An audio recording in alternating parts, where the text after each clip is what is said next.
लीजिए सुनिए मुंशी प्रेमचंद के लिखे उपन्यास कर्मभूमि के 6वें भाग को मेरी यानी समीर गोस्वामी की आवाज में। उपन्यास के इस भाग का सिलसिला शुरू करने के पहले हम चर्चा कर लेते हैं खैम्बले के बारे में। कई बार ऐसा होता है कि हमें इंग्लिश में बात करने में झिझक महसूस होती है, चाहे वो ऑफिस में हो या किसी जॉब इंटरव्यू के समय।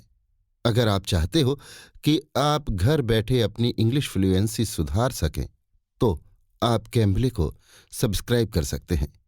कैम्बले इंडिया का इकलौता ऐप है जहां आप 1-on-1 वीडियो कॉल द्वारा ट्यूटर से इंग्लिश सीख सकते हैं। इनके सभी ट्यूटर नेटिव इंग्लिश स्पीकर हैं जो यूएसए, यूके, कनाडा आदि देशों से हैं। ये एक पेड ऐप है और अगर आप कहानी सुनो प्रोमो कोड यूज करते हैं तो आपको 32% डिस्काउंट मिलेगा, जो कि किसी भी 3 महीने के प्लान पर होगा। आप कैम्बले ऐप प्ले स्टोर या ऐप स्टोर से डाउनलोड कर सकते हैं या फिर इनकी वेबसाइट www.cambly.com पर भी साइन अप कर सकते हैं। तो ये तो थी चर्चा कैम्बले के बारे में। आइए सिलसिला शुरू करते हैं मुंशी प्रेमचंद के लिखे उपन्यास कर्मभूमि के अगले भाग का मेरी यानी समीर गोस्वामी की आवाज में। डॉक्टर शांति कुमार 1 महीने तक अस्पताल में रहकर अच्छे हो गए। तीनों सैनिकों पर क्या बीती नहीं कहा जा सकता, पर अच्छे होते ही पहला काम जो डॉक्टर साहब ने किया वो तांगे पर बैठकर छावनी में जाना और उन सैनिकों की कुशल पूछना था। मालूम हुआ कि वो तीनों भी कई कई दिन अस्पताल में रहे, फिर तब्दील कर दिए गए। रेजिमेंट के कप्तान ने डॉक्टर साहब से अपने आदमियों के अपराध की क्षमा मांगी और विश्वास दिलाया कि भविष्य में सैनिकों पर ज्यादा कड़ी निगाह रखी जाएगी। डॉक्टर साहब की इस बीमारी में अमरकांत ने तन मन से उनकी सेवा की। केवल भोजन करने और रेणुका से मिलने के लिए घर जाता, बाकी सारा दिन और सारी रात उन्हीं की सेवा में व्यतीत करता। रेणुका भी 2-3 बार डॉक्टर साहब को देखने गई। इधर से फुर्सत पाते ही अमरकांत कांग्रेस के कामों में ज्यादा उत्साह से शरीक होने लगा। चंदा देने में तो उस संस्था में कोई उसकी बराबरी न कर सकता था। एक बार एक आम जलसे में वो ऐसी उद्दंडता से बोला कि पुलिस के सुपरिंटेंडेंट ने लाला समरकांत को बुलाकर लड़के को संभालने की चेतावनी दे डाली। लाला जी ने वहां से लौटकर खुद तो अमरकांत से कुछ न कहा, सुखदा और रेणुका दोनों से जड़ दिया। अमरकांत पर अब किसका शासन है वो खूब समझते थे।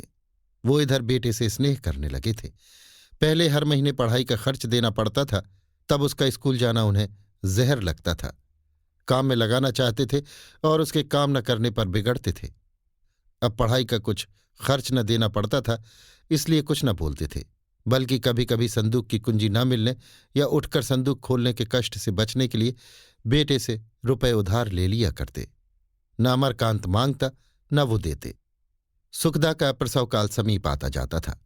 उसका मुख पीला पड़ गया था, भोजन बहुत कम करती थी और हंसती बोलती भी कम थी। वो तरह तरह के दुस्वप्न देखती रहती थी, इससे चित्त और भी सशंकित रहता था।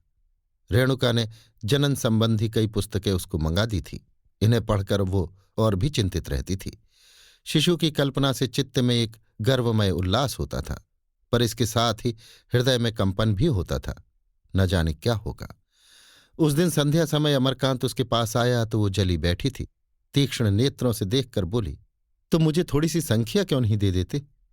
तुम्हारा गला भी छूट जाए, मैं भी जंजाल से मुक्त हो जाऊं। अमर इन दिनों आदर्श पति बना हुआ था। रूप ज्योति से चमकती हुई सुखदा आंखों को उन्मत्त करती थी, पर मातृत्व के भार से लदी हुई ये पीले मुख वाली रोगणी उसके हृदय को ज्योति से भर देती थी। वो उसके पास बैठा हुआ उसके रूखे केशों और सूखे हाथों से खेला करता। उसे इस दशा में लाने का अपराधी वो है, इसलिए इस भार को सह बनाने के लिए वो सुखदा का मुंह जोहता रहता था। सुखदा उससे कुछ फरमाइश करे, यही इन दिनों उसकी सबसे बड़ी कामना थी।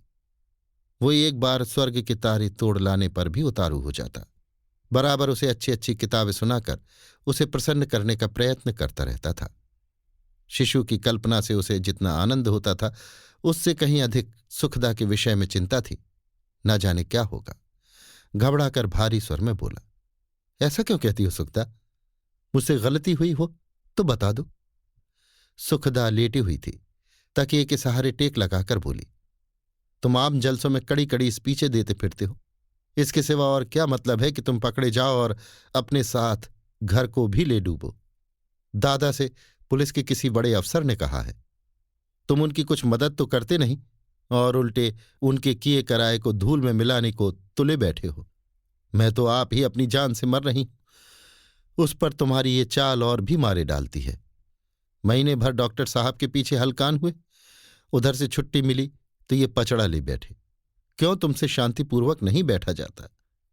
तुम अपने मालिक नहीं हो कि जिस राह चाहो जाओ। तुम्हारे पांव में बेड़ियां है, क्या अब भी तुम्हारी आंखें नहीं खुलती? अमरकांत ने अपनी सफाई दी। मैंने तो कोई ऐसी स्पीच नहीं दी जो कड़ी कही जा सके। तो दादा झूठ कहते थे। इसका तो ये अर्थ है कि मैं अपना मुंह सी लूं? हां, तुम्हें अपना मुंह सीना पड़ेगा। दोनों एक क्षण भूमि और आकाश की ओर ताकते रहे। तब अमरकांत ने परास्त होकर कहा, अच्छी बात है, आज से अपना मुंह सी लूंगा। फिर तुम्हारे सामने ऐसी शिकायत आए तो मेरे कान पकड़ना। सुखदा नर्म होकर बोली, तुम नाराज होकर तो ये प्रण नहीं कर रहे हो। मैं तुम्हारी अप्रसन्नता से थरथर कांपती हूं। मैं भी जानती हूं कि हम लोग पराधीन हैं। पराधीनता मुझे भी उतनी ही अखरती है जितनी तुम्हें। हमारे पांव में तो दोहरी बेड़ियां हैं, समाज की अलग, सरकार की अलग। लेकिन आगे पीछे भी तो देखना होता है। देश के साथ जो हमारा धर्म है वो और प्रबल रूप में पिता के साथ है, और उससे भी प्रबल रूप में अपनी संतान के साथ। पिता को दुखी और संतान को निस्सहाय छोड़कर देश धर्म को पालना ऐसा ही है जैसे कोई अपने घर में आग लगाकर खुले आकाश में रहे। जिस शिशु को मैं अपना हृदय रक्त पिला पिलाकर पाल रही हूं, उसे मैं चाहती हूं तुम भी अपना सर्वस्व समझो। तुम्हारे सारे स्नेह, वात्सल्य और निष्ठा का मैं एकमात्र उसी को अधिकारी देखना चाहती हूं। अमरकांत सिर झुकाए ये उपदेश सुनता रहा। उसकी आत्मा लज्जित थी और उसे धिक्कार रही थी। उसने सुखदा और शिशु दोनों ही के साथ अन्याय किया है। शिशु का कल्पना चित्र आंखों में खिंच गया। वो नवनीत सा कोमल शिशु उसकी गोद में खेल रहा था। उसकी संपूर्ण चेतना इसी कल्पना में मग्न हो गई। दीवार पर शिशु कृष्ण का एक सुंदर चित्र लटक रहा था। उस चित्र में आज उसे जितना मार्मिक आनंद हुआ उतना और कभी न हुआ था। उसकी आंखें सजल हो गईं। सुखदा ने उसे एक पान का बीड़ा देते हुए कहा, अम्मा कहती हैं बच्चे को लेकर मैं लखनऊ चली जाऊंगी। मैंने कहा, अम्मा तुम्हें बुरा लगे या भला, मैं अपना बालक न दूंगी। अमरकांत ने उत्सुक होकर पूछा, तो बिगड़ी होंगी? नहीं जी, बिगड़ने की क्या बात थी। हाँ, उन्हें कुछ बुरा जरूर लगा होगा, लेकिन मैं दिल लगी में भी अपने सर्वस्व को नहीं छोड़ सकती। दादा ने पुलिस कर्मचारी की बात अम्मा से भी कही होगी? हाँ, मैं जानती हूं कही है। जाओ, आज अम्मा तुम्हारी कैसी खबर लेती हैं। मैं आज जाऊंगा ही नहीं। चलो, मैं तुम्हारी वकालत कर दूंगी। मुआफ कीजिए, वहां मुझे और भी लज्जित करोगी। नहीं, सच कहती हूं। अच्छा बताओ, बालक किसको पढ़ेगा, मुझे या तुम्हें? मैं कहती हूं तुम्हें पढ़ेगा। मैं चाहता हूं तुम्हें पढ़े। ये क्यों? मैं तो चाहती हूं तुम्हें पढ़े। तुम्हें पढ़ेगा तो मैं उसे और ज्यादा चाहूंगा। अच्छा, उस स्त्री की कुछ खबर मिली जिसे गोरों ने सताया था? नहीं, फिर तो कोई खबर न मिली। एक दिन जाकर सब कोई उसका पता क्यों नहीं लगाते, या स्पीच देकर ही अपने कर्तव्य से मुक्त हो गए? अमरकांत ने झेंपते हुए कहा, कल जाऊंगा। ऐसे होशियारी से पता लगाओ कि किसी को कानो कान खबर न हो। अगर घर वालों ने उसका बहिष्कार कर दिया हो तो उसे लाओ। अम्मा को उसे अपने साथ रखने में कोई आपत्ति न होगी, और होगी तो मैं अपने पास रख लूंगी। अमरकांत ने श्रद्धापूर्ण नेत्रों से सुखदा को देखा। इसके हृदय में कितनी दया, कितना सेवाभाव, कितनी निर्भीकता है, इसका आज उसे पहली बार ज्ञान हुआ। उसने पूछा, तुम्हें उससे जरा भी घृणा न होगी? सुखदा ने सकचाते हुए कहा, अगर मैं कहूं ना होगी तो असत्य होगा। होगी अवश्य, पर संस्कारों को मिटाना होगा। उसने कोई अपराध नहीं किया, फिर सजा क्यों दी जाए?